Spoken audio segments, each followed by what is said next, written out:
یمن میں ایک شہر آباد تھا جسے سبا کہتے تھے، اور وہاں آباد لوگوں کو قوم سبا کہہ کر پکارا جاتا تھا۔ یہ قوم شرک میں مبتلا تھی اور شرک کی پوجا کیا کرتی تھی۔ جب وہاں کے بادشاہ شرحجیل بن مالک کی موت ہوئی تو اس کی بیٹی بلقیس نے بھاگ دوڑ سنبھال لی۔ ملکہ بلقیس ایک قابل عورت تھی جس نے یمن پر 9 سال حکومت کی۔ یہ وہ وقت تھا جب مشرق سے مغرب تک ایک عظیم موحد بادشاہ کی حکومت اور جاہ و جلال کا ڈنکا بجتا تھا، جسے تاریخ میں سلیمان ابن داؤد کے نام سے جانا جاتا تھا۔ حضرت سلیمان علیہ السلام کی حکومت دنیا کے بیشتر ممالک میں تھی، جس کا دارالخلافہ یروشلم شہر تھا۔ آپ کو ہوا، جنات، چرندوں، پرند اور جانوروں پر حکمرانی عطا کی گئی تھی۔ ایک دن کا واقعہ ہے کہ حضرت سلیمان نے دربار لگایا تو سب جن و انس، چرند پرند حاضر ہوئے، مگر ان کا پیارا پرندہ ہدہد غائب تھا۔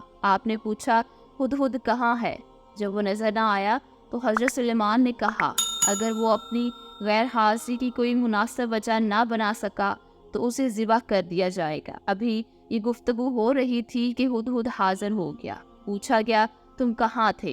تو ہدہد نے معطب ہو کر جواب دیا، اے اللہ کے پیغمبر، میں اڑتے اڑتے ایسے ملک پہنچ گیا جہاں کے لوگ شرک میں مبتلا تھے۔ وہ آگ اور سورج کی پوجا کرتے تھے۔ ان کی ایک رانی ہے جسے وہ بلقیس کے نام سے پکارتے ہیں۔ وہ ایک بہت بڑے تخت پر بیٹھ کر حکومت کرتی ہے۔ اس تخت میں قیمتی ہیرے، پتھر اور لال زمرد جڑے ہوئے ہیں، اور اس کے پاس آرائش کے لیے ساز و سامان موجود ہے۔ حضرت سلیمان نے کہا کہ اگر تمہاری بات سچ ہے تو میرا خط اس تک ضرور پہنچاؤ کہ وہ شرک سے باز آ جائیں، اور خط پہنچانے کے بعد وہاں بیٹھ کر سنو کہ وہ کیا رد عمل کرتی ہے، اور پھر آ کر مجھے خبر دینا۔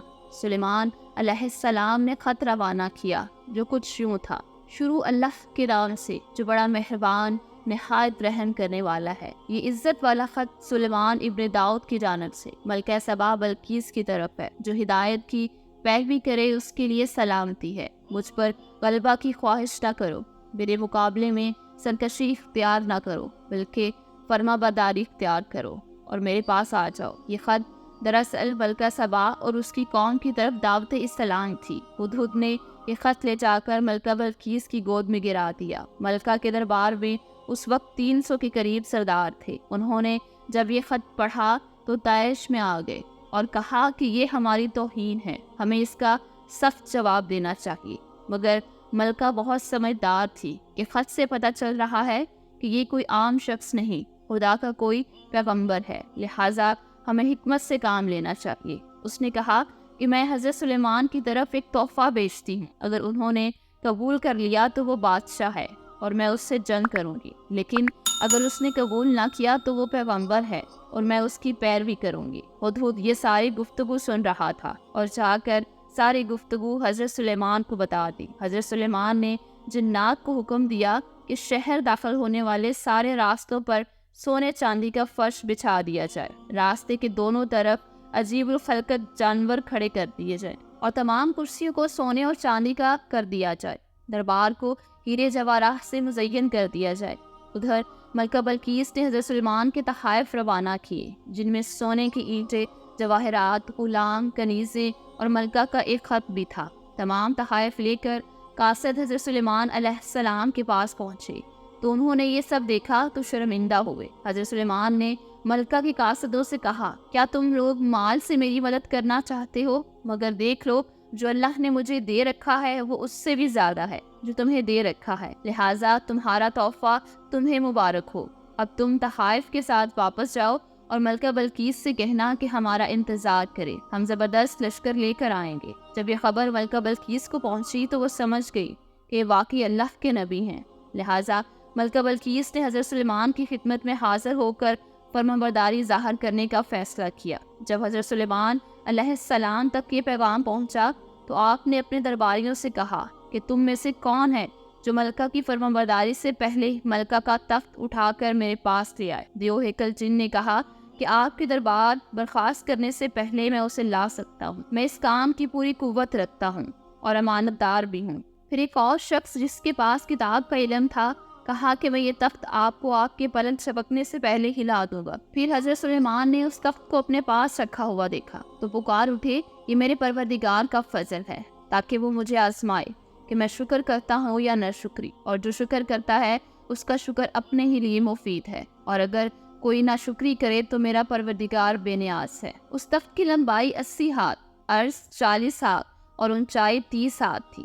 اس میں موتی، یاقوت، زمرد جڑے ہوئے تھے۔ حضرت سلیمان علیہ السلام نے اس تخت میں کچھ تبدیلیاں کر دیں اور پہلے سے بھی بہتر بنا دیا۔ جب ملکہ بلقیس حضرت سلیمان علیہ السلام کے دربار میں حاضر ہوئی تو آپ نے پوچھا کہ تمہارا تخت بھی اسی طرح کا ہے؟ تو اس نے کہا، یہ تو ہو بہو وہی ہے، اور ہمیں تو پہلے ہی معلوم ہو چکا تھا اور ہم پہلے ہی فرمانبردار ہو چکے ہیں۔ بلقیس کے آنے سے پہلے حضرت سلیمان نے ایسی عمارت بنانے کا حکم دیا جس کا فرش شیشے کا ہو، نیچے پانی جاری ہو، پانی میں مچھلیاں اور دوسرے آبی جانور ہوں۔ حضرت سلیمان اس عمارت میں اپنے شاہی تخت پر جلوہ فروز تھے اور شیشے کے نیچے سے پانی اپنے آب و تاب سے بہہ رہا تھا، جبکہ اس کے اوپر شیشہ نظر نہیں آتا تھا۔ بلقیس کو اس محل میں لایا گیا۔